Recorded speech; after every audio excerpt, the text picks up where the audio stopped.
Good morning students. आज हम लोग BSc second year English medium की क्लासेस स्टार्ट कर रहे हैं और पेपर है हमारा सेकेंड मैथमेटिकल फिजिक्स और इसकी unit first curvilinear coordinate system हम लोग स्टार्ट कर रहे हैं। देखिए कर्वीलिनियर, सबसे पहले तो हमें इस वर्ड का मतलब ही पता होना चाहिए। What is curvilinear? कर्वीलिनियर दो वर्ड से मिलकर बना है, कर्व प्लस लीनियर का मतलब ऐसी शेप्स जिनमें कर्व भी हो, फॉर एग्जाम्पल स्फीयर, सिलेंडर, और ऐसी सरफेसेस जो लीनियर हो मतलब स्ट्रेट लाइन से मिलके बनी हुई हो, जैसे rectangle, square and so on. तो कर्वीलिनियर कोऑर्डिनेट सिस्टम एक ऐसा कोऑर्डिनेट सिस्टम होता है जिसमें हम कर्व वाली शेप्स और लीनियर शेप्स जो है उनकी कंबाइंड स्टडी कर पाए। तो हम लोगों ने ये जो लीनियर होता है यानी कि ये जो रेक्टेंगल, स्क्वायर्स ऐसी शेप्स को पढ़ने के लिए तो पहले ही एक कोऑर्डिनेट सिस्टम पढ़ा हुआ है, नाम आपने सुना है, यूज भी बहुत करते हैं, कार्टेशियन कोऑर्डिनेट सिस्टम। अब कार्टेशियन कोऑर्डिनेट सिस्टम को ही हम लोग क्या करेंगे, बेस मान के और कर्वीलिनियर कोऑर्डिनेट सिस्टम की स्टडी करेंगे। क्यों? क्योंकि कार्टेशियन कोऑर्डिनेट सिस्टम जो है हमने पहले पढ़ा हुआ है, तो जो चीज हमारे लिए नोन है उससे हम लोग अननोन तक पहुंचेंगे। ओके, अब कार्टेशियन कोऑर्डिनेट सिस्टम में हम लोगों ने क्या पढ़ा था? इसमें तीन एक्सिस होती है, एक्स, वाई, जेड। ओके, ये तीनों ही जो एक्सिस होती है वो एक दूसरे से इंडिपेंडेंट होती है और परपेंडिकुलर होती है, यानी कि एक्स और वाई और जेड तीनों एक दूसरे के 90 डिग्रीज पर होती है। इनकी अगर आप लिमिट्स याद हो तो एक्स, वाई, जेड तीनों की लिमिट्स होती है -infinity to +infinity, -infinity to +infinity, यही होती है। अब इससे हम लोगों ने लीनियर शेप्स के बारे में स्टडी कर लिया था। अब इसके थ्रू हम लोग पहुंचेंगे कर्वीलिनियर कोऑर्डिनेट सिस्टम के ऊपर। तो देखिए इसमें क्या होगा, हम लोग जैसे मान लेते हैं कोई शेप है स्फीयर, तो जब स्फीयर को हमें पढ़ना है तो स्फेरिकल कोऑर्डिनेट सिस्टम हम लोगों को पढ़ना पड़ेगा। स्फेरिकल कोऑर्डिनेट सिस्टम पढ़ना पड़ेगा। और अगर हम लोगों के पास शेप है सिलेंडर, तो हम लोगों को कौन सा कोऑर्डिनेट सिस्टम पढ़ना पड़ेगा? सिलेंड्रिकल कोऑर्डिनेट सिस्टम पढ़ना पड़ेगा। अब क्या इन लोगों के बीच में डिफरेंस है कि कार्टेशियन, स्फेरिकल, सिलेंड्रिकल के बीच में क्या डिफरेंस है, इसको हम लोग यहां से देख लेते हैं। ये सब सिंपल बस बेसिक्स हैं ताकि आपको एटलीस्ट ये पता चले कि हम इस चैप्टर में पढ़ने क्या वाले हैं। तो ये हम लोग सिर्फ इसका इंट्रोडक्शन तैयार कर रहे हैं अभी। तो देखिए कार्टेशियन जो कोऑर्डिनेट सिस्टम था उसमें क्या था, जो कोऑर्डिनेट्स थे वो थे एक्स, वाई, जेड और यूनिट वेक्टर्स थे आई कैप, जे कैप, के कैप। अगर हम लोग स्फेरिकल में बात करेंगे तो कोऑर्डिनेट्स होते हैं आर, थीटा, फाई और यूनिट वेक्टर्स देखेंगे वो होंगे r cap, theta cap, phi cap. अभी आपको ये पता नहीं है कि आर, थीटा, फाई क्या है। मैं जनरल में बताऊं तो आर रेडियस है स्फीयर की और थीटा और फाई इसके एंगुलर पार्ट्स होंगे, एंगुलर कोऑर्डिनेट्स होंगे, जिनको हम लोग डीपली अभी इसी चैप्टर में आगे पढ़ेंगे जब हम स्फेरिकल कोऑर्डिनेट सिस्टम जो है उसका डीपली स्टडी करेंगे। इसी तरह से अगर हम सिलेंड्रिकल कोऑर्डिनेट सिस्टम की बात कर रहे हैं तो सिलेंड्रिकल कोऑर्डिनेट सिस्टम के कोऑर्डिनेट्स होते हैं rho, phi, z and unit vectors होते हैं वो होते हैं rho cap, phi cap, z cap. इसे भी हल्का सा बता देते हैं कि जो रो होता है वो सिलेंड्रिकल जो शेप होती है उसके लिए क्या होती है, रेडियस होती है। ये जेड जो होती है ये एक्सिस है इसका, ठीक है। एक एक्सिस होता है ना इसके, जिसके अराउंड इसका मोशन देखा जाता है, इसके अराउंड इसकी क्या फैलाव है उसका वो देखा जाता है। जैसे कि आप एक ड्रम जो है उसको इमेजिन कर सकते हैं कि बिल्कुल बीच में इसकी एक्सिस होगी और ये रॉ इसकी रेडियस होगी, जेड यहाँ पे इसकी लेंथ होगी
कर्वीलिनियर जो शेप है, ये जो शेप है इसके अंदर जो P पॉइंट है उसके कोऑर्डिनेट्स होंगे u1, u2, u3।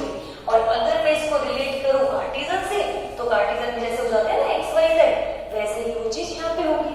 पर हमने शुरू में एक चीज बताई थी कि इस वाले कोऑर्डिनेट सिस्टम को हम एज अ फॉर्मूला पढ़ते हैं। तो अगर मैं u1 की जगह x, u2 की जगह y और u3 की जगह z पुट कर दूं, तो मैं कहां से इस कर्वीलिनियर कोऑर्डिनेट सिस्टम में ही कार्टेशियन कोऑर्डिनेट सिस्टम पे पहुंच जाएंगे।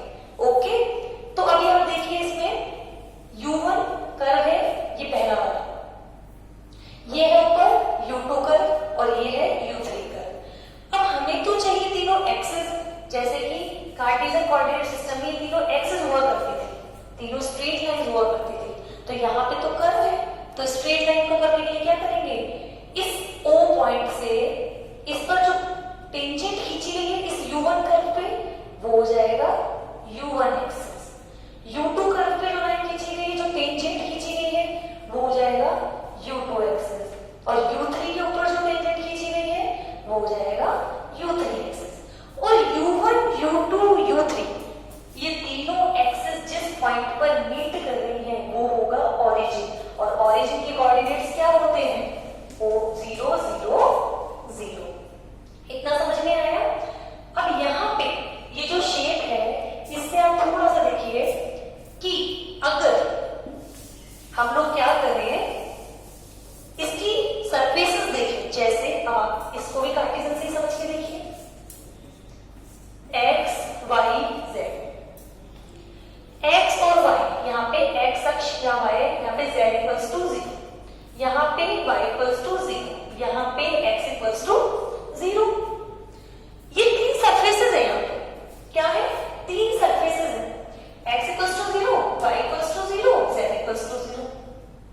0 तो हमने जनरल लिया यहाँ पे इस वाले कोऑर्डिनेट सिस्टम के लिए, बट 0 है तो क्या कांस्टेंट है। सेम वही चीज हम लोग क्या करेंगे इस कर्वीलिनियर कोऑर्डिनेट सिस्टम में करने वाले हैं। इस कर्वीलिनियर कोऑर्डिनेट सिस्टम में तीन हमारे पास सरफेसेस है, u1 equals to c1, u2 equals to c2 and u3 equals to c3। And c1, c2, c3 यहाँ पे क्या है, कोई भी जनरल कांस्टेंट। जैसे वहां पे 0 0 0 था, वो भी एक कांस्टेंट ही था, यहाँ पे हमने c1, c2, c3 लिख दिया। हो सकता है 1 वैल्यू आए, हो सकता है 2 आए, हो सकता है 3 आए, हम लोग नहीं जानते, तो इसीलिए इसको जनरल में भी ले लिया c1, c2, c3। अब इसमें ये जो तीनों एक्सेस है ना u1, u2, u3, उनके अराउंड हम लोग एक काम सदिश यानी यूनिट वेक्टर्स लेके चलेंगे।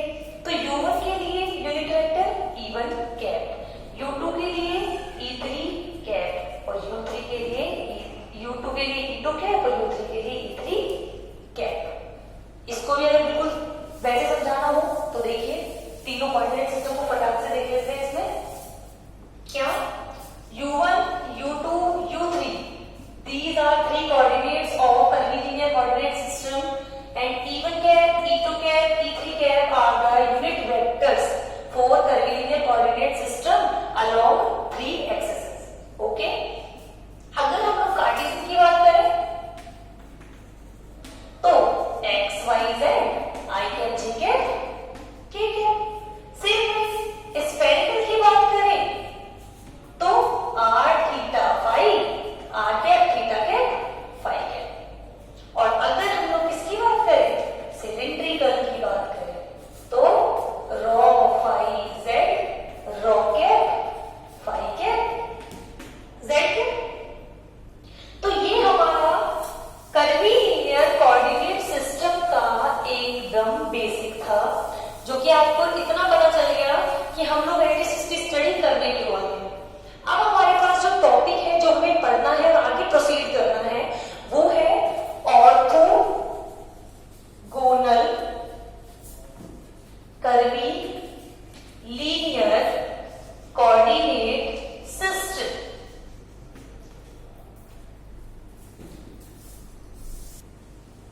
अभी देखिए ऑर्थोगोनल कर्वीलिनियर कोऑर्डिनेट सिस्टम पढ़ना है तो वही कर्वीलिनियर कोऑर्डिनेट सिस्टम, एक नया वर्ड है इसका ऑर्थोगोनल।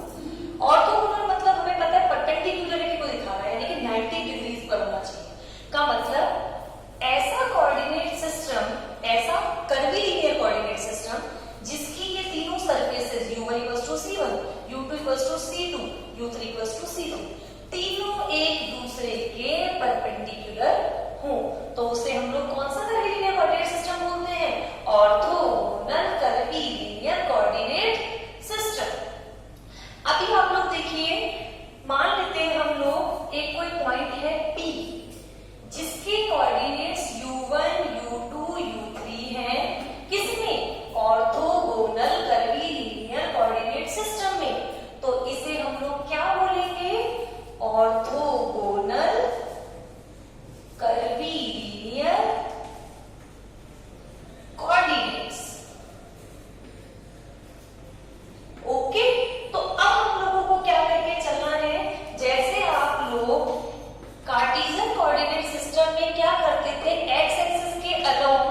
लाइन एलिमेंट थे dx, इसके अराउंड dy, इसके अराउंड dz। सेम वही हमें तीनों कोऑर्डिनेट सिस्टम्स में पहले लाइन एलिमेंट निकालना पड़ेगा, फिर सरफेस एलिमेंट निकालना पड़ेगा, एरिया होता है ना वो, और फिर वॉल्यूम एलिमेंट निकालना पड़ेगा, क्योंकि 3D में चलेगी ना ये स्फीयर और सिलेंडर, तो इसमें वॉल्यूम एलिमेंट निकालना पड़ेगा, क्योंकि रेक्टेंगल और जो स्क्वायर होते हैं इनमें तो वॉल्यूम चलेगा नहीं, क्योंकि 2D शेप्स होती है। ओके, अब इससे आगे हम लोग देखते हैं कि हम लोग जनरलाइज करेंगे, फॉर्मूला एक डिराइव करते हैं किसके लिए, लाइन एलिमेंट के लिए।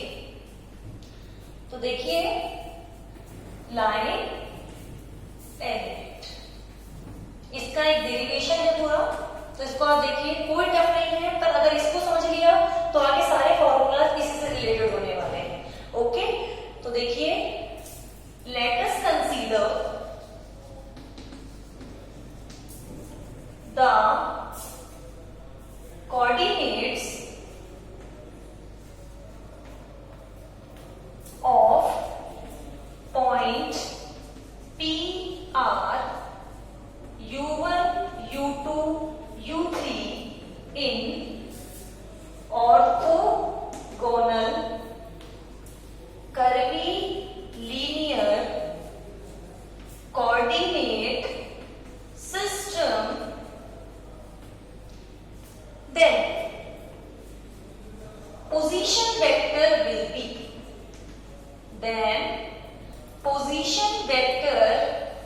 will be, वेक्टर R किसका फंक्शन होगा, U1 U2 U3 का, तो vector R will be function of these orthogonal curvilinear coordinates U1 U2 U3। इधर इस चीज को देख लीजिएगा एक बार कि जो अपने शेप बनाई थी, इसमें ये जो शेप्स हमने बनाई थी, ये U1 कर्व था, ये U2 कर्व था, ये U3 कर्व था, ये ओरिजिन था O, इससे जो P पॉइंट को मिलाया था ना, तो ये पोजीशन वेक्टर हमारा बन रहा था। तो यहाँ पे जो पोजीशन वेक्टर है वो क्या है, O वेक्टर, OP वेक्टर। इतना आया। अभी हम लोगों को क्या करना है, लाइन एलिमेंट निकालना है। तो हम लोग क्या करेंगे, इसका पार्शियल डिफरेंशिएशन करेंगे। तो क्या करेंगे, applying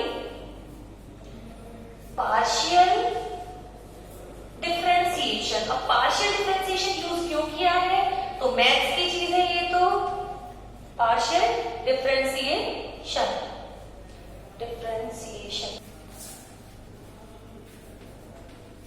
applying partial differentiation, applying partial differential, कुछ भी हो सकता है।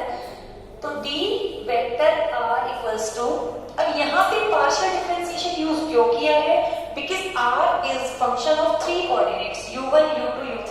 अगर ये सिंगल कोऑर्डिनेट जो होता है, या U1 का या U2 का या U3 का फंक्शन होता, तो हम लोग इसमें ऑर्डिनरी डिफरेंशिएशन काम में लेते थे।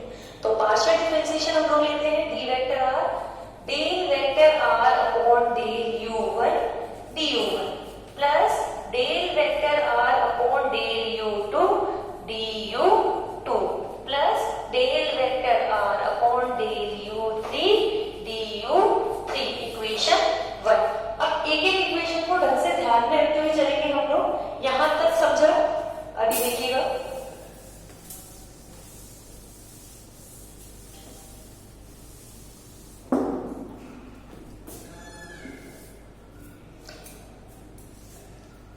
आप एक चीज देखिए, ये और ये terms, del vector R upon del U1, फिर अगले वाले में डेल U2, अगले वाले में del U3।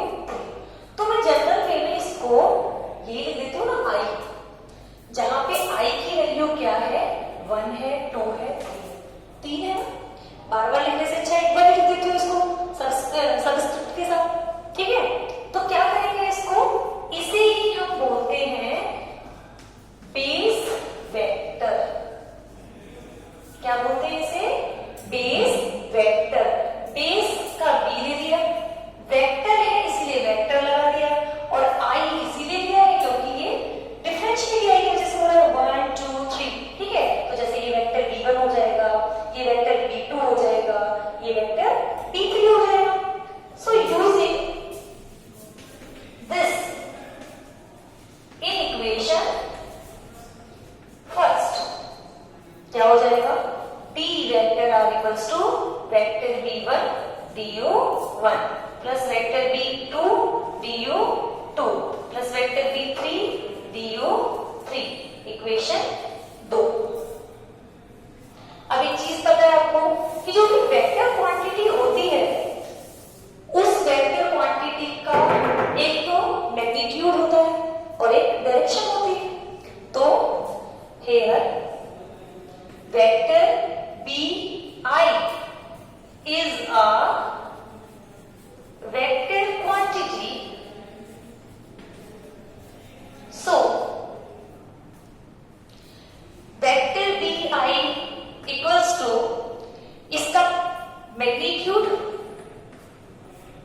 magnitude of vector bi equals to hi is known as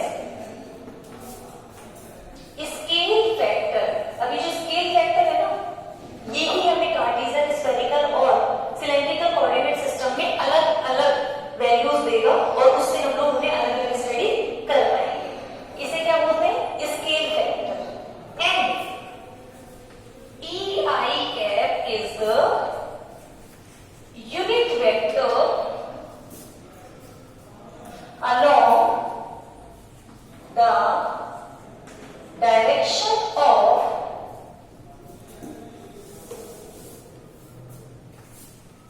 tangent on UI curve।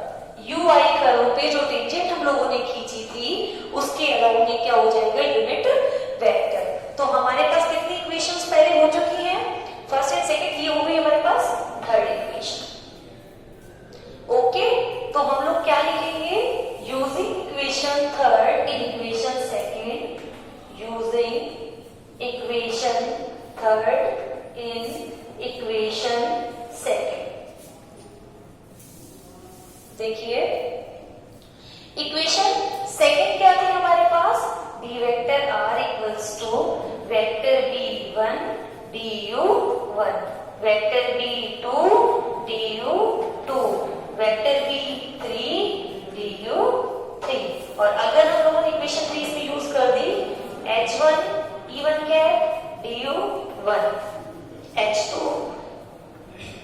e2 cap du2, h3 e3 cap du3। यहां तक किसी को यहां तक समझ में आएगा? आगे देखिए, इसको हम लोग दे देते हैं इक्वेशन 4। अब हम लोग यहां से लाइन एलिमेंट निकालना शुरू करेंगे। अब देखिए लाइन एलिमेंट निकालना है तो उसको कैसे करेंगे? ये एक तरह से मैग्नीट्यूड होगा। जैसे कि हम लोग क्या करते हैं, कोई भी दो वेक्टर क्वांटिटीज होती है वो किससे, और उनके लिए डॉट प्रोडक्ट करते हैं तो क्या आता है? Mod of vector A cos 0 degree, because the angle between vector A and vector A is 0 degree. So cos 0 degree की वैल्यू 1, तो इसकी वैल्यू क्या हो जाएगी? मॉड ऑफ वेक्टर ए के स्क्वायर और ए स्क्वायर। तो वही हम लोग यहाँ पे करेंगे कि लाइन एलिमेंट अगर हमें डीएल निकालना है तो क्या होगा? Mod of d vector r का square, mod of d vector r का स्क्वायर। और इसे हम लोग क्या लिखेंगे अभी उस डॉट प्रोडक्ट से? D vector r dot d vector r. अब एक चीज देखिए यहां से, यूजिंग इक्वेशन 4, यहां पे एक चीज देखो, ये जो चीज है इसको कैसे लिख सकते हैं? समेशन ओवर आई 1 2 3 1 2 3, बार बार टर्म क्या है? H e cap d u, तो यहाँ पे h i e i cap d u i. अब यहाँ पे क्या है? Dot product. अब यहाँ पे हम लोग ये जो है आई है उसकी जगह पे काम लेंगे j, j equals to 1 2 3। What is the reason? क्योंकि अगर हम लोग यहाँ पे आई की वैल्यूज 1 2 3 ले रहे हैं और यहाँ पे जे की वैल्यूज आई की ले लें, तो कौन कहता है कि हम लोग 1 को 1 से ही और 2 को 2 से ही और 3 को 3 से कंबाइन करेंगे? हो सकता है कि मैं 1 को 2 से करूं, 1 को 3 से भी करूं, 2 को 3 से करूं, 2 को 2 से करूं, 2 को 1 से करूं। तो इसमें अलग अलग हम लोगों को ये वेरिएबल्स लेने पड़ेंगे। तो इसीलिए यहाँ पर आई और यहाँ पर जे हम लोग काम में ले रहे हैं, ताकि हम लोगों को पता रहे कि आई जो का जो 1 है वो जे के 1 2 3 किसी से भी कंबाइन हो सकता है। क्योंकि अगर दोनों आई ले लेंगे तो सिर्फ 3 कॉम्बिनेशन बनेंगे, 1 का 1 से, 2 का 2 से, 3 का 3 से। ओके, तो यहाँ पे हम लोग लेंगे h j e j cap d u j. अब यहां से क्या करेंगे? Summation over i j equals to 1 2 3, दोनों को साथ ले लेते हैं। एच आई और एच जे तो मैग्नीट्यूड है तो उनमें तो डॉट प्रोडक्ट लगेगा नहीं, तो एच आई एच जे, ये जो यूनिट वेक्टर्स है इनमें लगेगा डॉट प्रोडक्ट। और यहाँ पे d u i d u j, ये हो गई हमारे पास इक्वेशन 5। अब एक चीज देखिए, हम लोग शुरू में बोल रहे थे कि ऑर्थोगोनल कर्वीलिनियर कोऑर्डिनेट सिस्टम हम लोग पढ़ रहे हैं, तो और क्या होता था?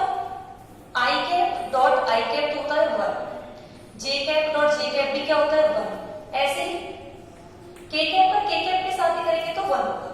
बट अगर आई का जे के साथ कर दे तो ऑर्थोगोनल होता है। cos 90 डिग्री, cos 90 डिग्री की वैल्यू 0। ऐसे j का k के साथ करेंगे तो उसकी वैल्यू क्या हो जाएगी 0। तो सिमिलरली अगर मैं इवन कैप का इवन कैप के साथ करूं तो ही कोई आंसर आएगा, अगर इवन कैप का इनटू कैप के साथ कर दूं तो वो तो 0 हो जाएगा। तो इसका मतलब हमें क्या पता चला कि i और j हमें सिमिलर ही लेने पड़ेंगे तभी आंसर आएगा, वरना इसमें 9 टर्म्स बनेंगी, उनमें से 6 तो 0 हो जाएंगी। क्यों? इसकी वजह से, ऑर्थोगोनैलिटी की वजह से। तो इसीलिए हम लोगों को इसमें कौन सा केस लेके चलना पड़ेगा, जब i और j क्या हो बिल्कुल बराबर हो। So i equals to j, taking i equals to j। तो अब आगे का देखिए, इसमें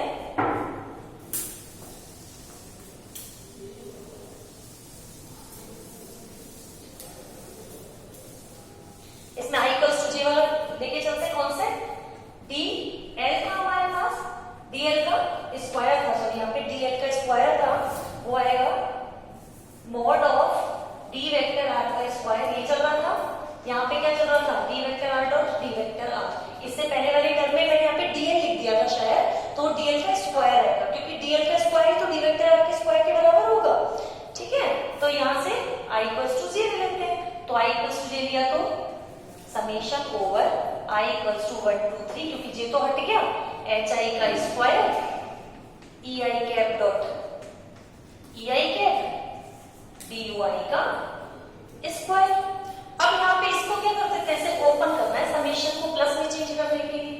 तो पहले 1 वाला टर्म ले लो, h1 square e1 cap dot e1 cap plus h2 square e2 cap dot e2 cap plus h3 square e3 cap dot e3 cap, और एक साथ में ये भी है, इसमें क्या आएगा यहाँ पे du1 का स्क्वायर, यहाँ पे इसी के साथ du2 का स्क्वायर, यहाँ पे इसी के साथ du3 का square, e1 cap dot e1 cap 1, e2 cap dot e2 cap 1, e3 cap dot e3 cap 1। तो यहाँ से हमारे पास ये जो लाइन एलिमेंट का स्क्वायर है उसकी वैल्यू क्या आ गई, h1 square du1 square plus h2 square du2 square plus h3 square du3 square. This is the formula of line element for a orthogonal curvy linear coordinate system. ये हमारे पास as a formula आया है, तो हम लोगों को इसको लेकर चलना है, क्योंकि इसी के बाद आगे हम लोग जब वॉल्यूम एलिमेंट और सरफेस एलिमेंट पढ़ेंगे तो हमें इसी फॉर्मूला को यूज करना है। सो लाइन एलिमेंट का स्क्वायर क्या हो जाएगा, h1 square du1 square, h2 square du2 square, h3 square du3 square. And h1 h2 h3 क्या है, स्केल फैक्टर्स है, ये अलॉन्ग